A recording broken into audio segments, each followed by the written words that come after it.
Selamat datang di Berita Bagus. Saya Prabu Revolusi. Seperti yang Anda ketahui, di sini hanya akan ada berita bagus dan tidak ada berita yang negatif. Kita tahu bahwa susah sekali mencari berita positif di masa-masa seperti ini dan untuk itu kami hadir untuk Anda. Sebelum kita memulai Berita Bagus episode kedua, saya ingin membacakan beberapa komentar yang masuk berkaitan dengan Berita Bagus episode yang pertama kemarin. Ada dari Iva Rahmi Putri yang berkomentar, bagus ini konten channelnya bermanfaat dan juga talenta Mas Prabu tetap bermanfaat, juga Mbak Zizi bisa menjadi presenter untuk berita hiburannya. Kita doain mudah-mudahan juga Berita Bagus bisa masuk ke televisi ya. Yang kedua juga dari Nadia Astarita, hehehehe, seru Mas Prabu dan juga Mbak Zizi, lanjutkan. Well do it. Dari Sadam Alif Ramadan, thank you Mas Prab dan Mbak Zizi udah mau share berita positif di tengah haus-hausnya orang dengan berita positif. Ya, kami sama-sama tahu susahnya cari berita positif di masa seperti ini. Dan juga dari Ulfa Habibah, berkualitas. BTW, izin share Kak. Oh, silahkan share sebanyak-banyaknya, feel free, oke? Baiklah, kita akan segera mulai saja Berita Bagus episode kedua dengan berita yang pertama. Yang pertama, di masa pandemi seperti ini, kita sekarang mulai melihat banyaknya gerakan donasi dari masyarakat dari berbagai lapisan. Ada banyak sekali contoh-contoh donasi yang muncul dan itu membuat kita tergerak ya untuk bisa memberikan sesuatu. Misalnya Rachel Venia, seorang influencer ya dengan followers jutaan yang berhasil mengumpulkan dana 7,5 miliar rupiah untuk korban terdampak dari COVID-19. Kemudian juga ada banyak lagi gerakan-gerakan donasi yang lain. Saya juga mengikuti beberapa gerakan donasi tersebut bersama istri saya. Dan ya mudah-mudahan ini bisa membantu banyak orang untuk bisa melawan pandemi COVID-19. After all, this pandemic mudah-mudahan bisa membuat kita menjadi lebih manusia. Betul nggak? Berita bagus yang kedua, di masa pandemi ini, kita melihat banyak sekali influencer dan juga artis misalnya yang mencoba memberikan bantuan bagi banyak orang, termasuk diantaranya UMKM atau usaha kecil menengah yang menjual berbagai banyak produk ya.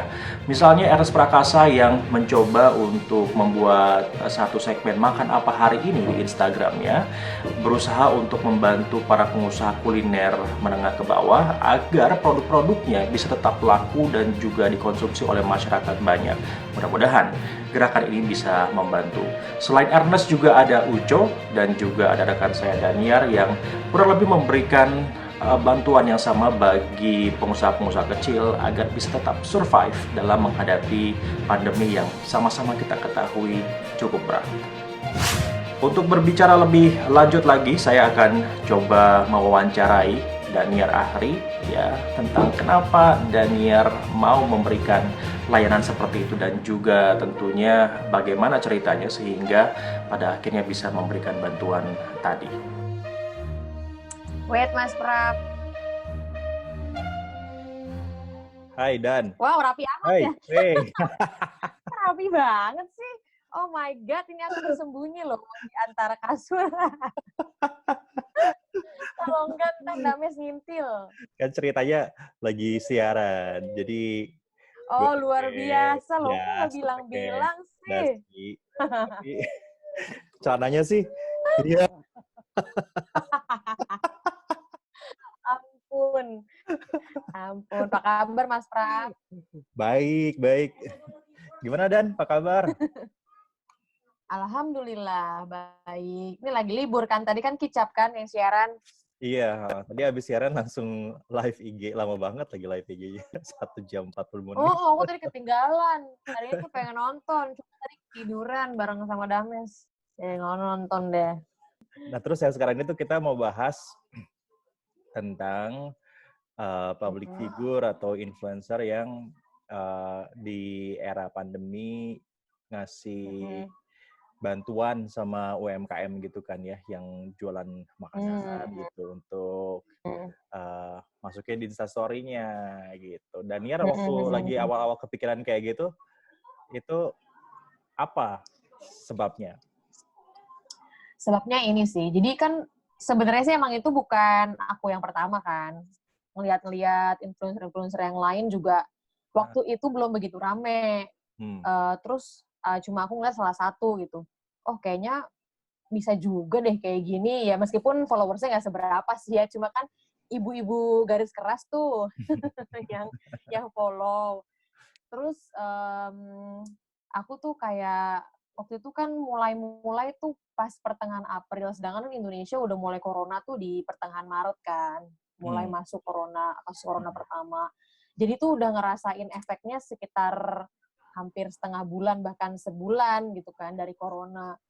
Terus dari mulai ekonomi, ngerasa di aku juga, padahal aku masih kerja, masih dapat penghasilan bulanan. Tapi kan di sisi yang lain penghasilan sampingannya otomatis nggak ada dong, karena kan sampingannya kalau anchor ya jadi MC gitu. Terus suami juga, dia kan di event-event yang otomatis nggak boleh ada kan selama corona.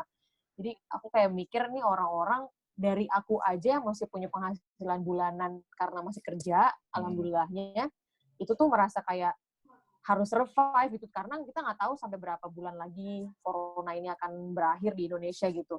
Terus di kantor suamiku ada yang kena unpaid leave gitu kan, jadi bukan di PHK, malah kalau PHK kan masih dapat lah pesangon. Kalau ini kan dirumahkan kan, yang nggak digaji, tapi lo masih karyawan di perusahaan itu, jadi kayak bingung. Nah dia itu mulai buka usaha gitu.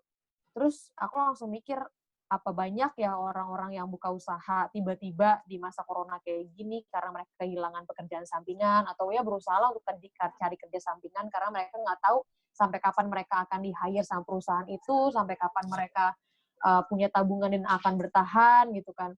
Ya udah, aku langsung kayak bikin deh promosi gratis, karena kan media sosial jadi salah satu lahan buat promosi kan. Dari aku pun juga ngeluarin effort, gitu. Palingnya cuma ngeliat Instagramnya mereka, terus nge-save picture-nya, terus share gitu doang kan, bikin caption gitu doang lah effortnya.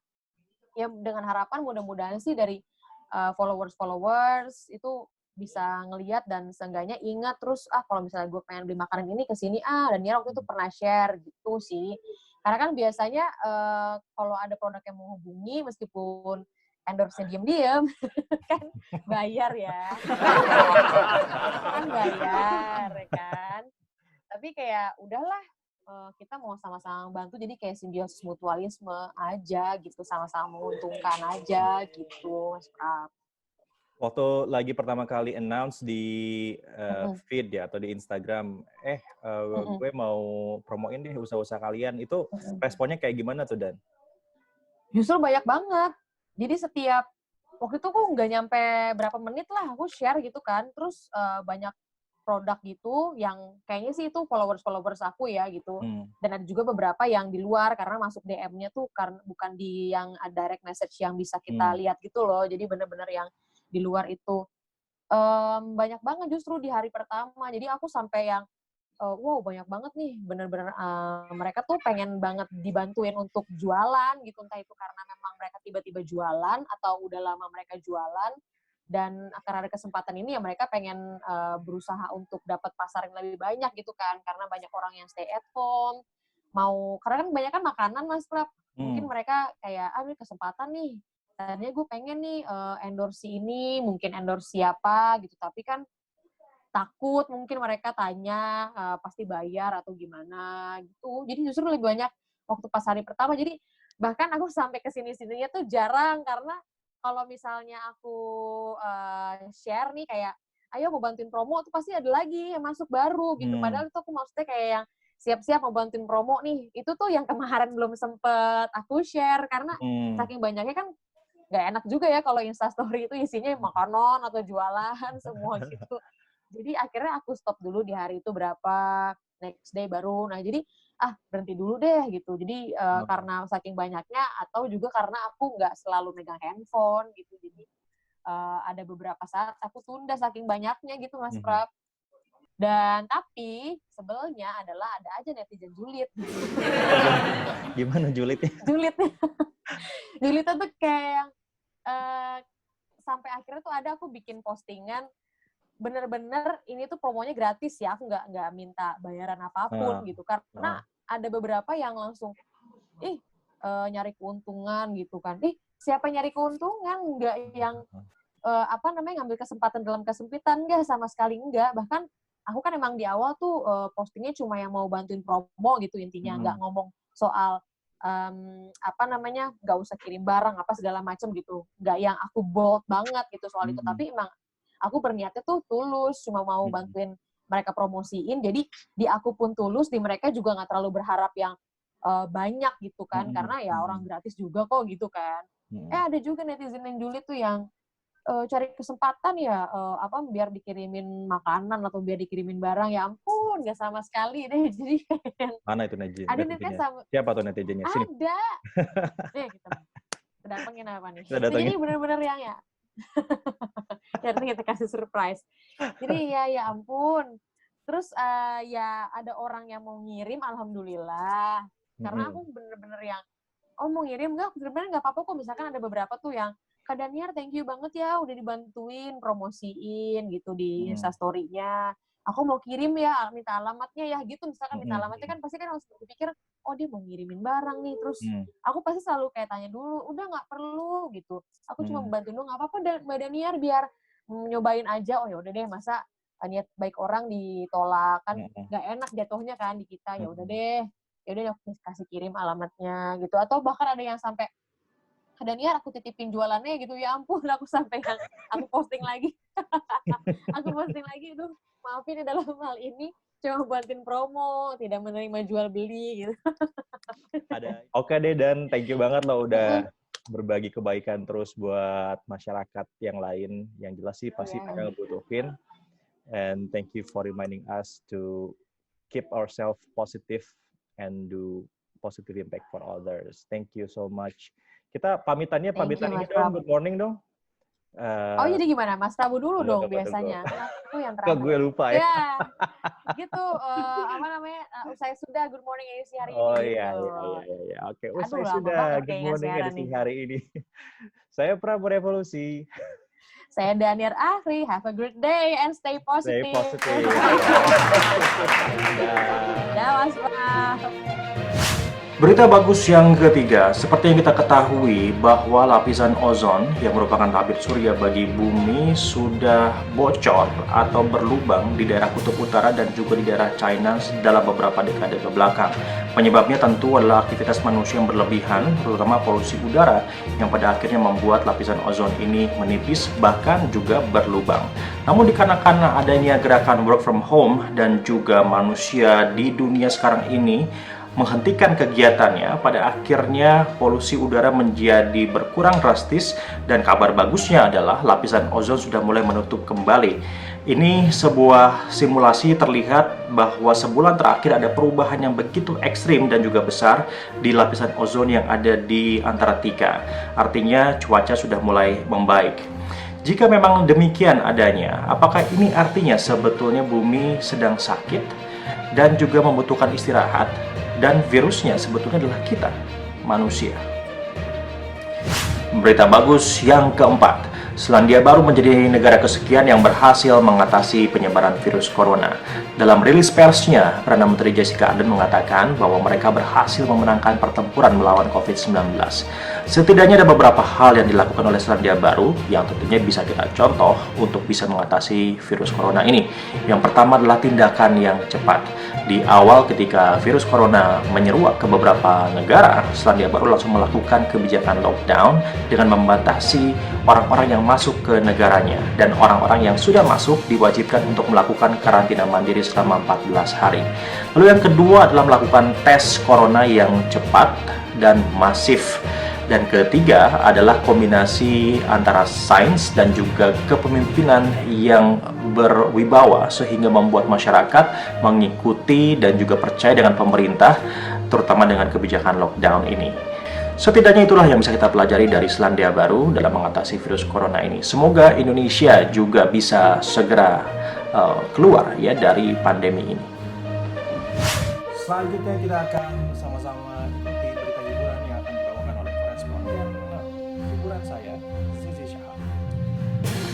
Baik, terima kasih rekan Prabu. Seperti biasa, saya Zizi akan memberikan berita-berita bagus untuk Anda semuanya. Yang pertama ini adalah karena kondisi pandemi sekarang ini yang tidak memungkinkan untuk kita pergi keluar rumah. Jadi ini ada saja ide-ide kreatif dari para fotografer dan juga artis ataupun selebgram. Akhirnya mereka mengadakan virtual photoshoot. Jadi ada beberapa artis yang sudah melakukan virtual photoshoot ini, tapi saya belum ada yang ngajak, mungkin saya tidak seartis itu. Menyedihkan pemirsa. Selanjutnya adalah fenomena Dalgona Coffee. Ada beberapa artis juga yang ikutan bikin. Di TikTok juga lagi rame banget gimana cara buatnya. Tapi saya dan rekan Prabu udah 4 kali bikin dan 4 kalinya nggak pernah ngerasain enak. Nggak tahu emang kitanya yang nggak bisa, zong. Udah pegel, rasanya juga biasa aja, nggak tahu kenapa. Kita emang tidak bakat. Oke, dan ini juga akan ada wawancara langsung dilakukan oleh rekan Prabu. Kira-kira dengan siapa? Kita langsung kembali. Enggak, bukan ke saya. Ini dulu apa? Oh, saya yang wawancara ya? Iya, yang sama Sahila. Oke, setelah ini saya akan melakukan, lampunya agak turun ya, nggak apa-apa, agak cakep. Sekarang waktunya kembali lagi ke rekan Prabu, silakan. Oke, itu tadi semua adalah berita bagus di episode kedua. Jangan lupa kami mengajak kalian semua untuk share berita bagus di sosial media Anda masing-masing, di YouTube Anda masing-masing, di lingkungan Anda masing-masing. Kita semua sekarang butuh berita positif yang membuat kita bisa punya harapan dan bisa segera keluar dari era pandemi ini. Jangan lupa untuk berikan komentar, likes, dan juga subscribe channel Buzi untuk membuat kita punya energi untuk bisa membuat konten-konten berita bagus di episode berikutnya.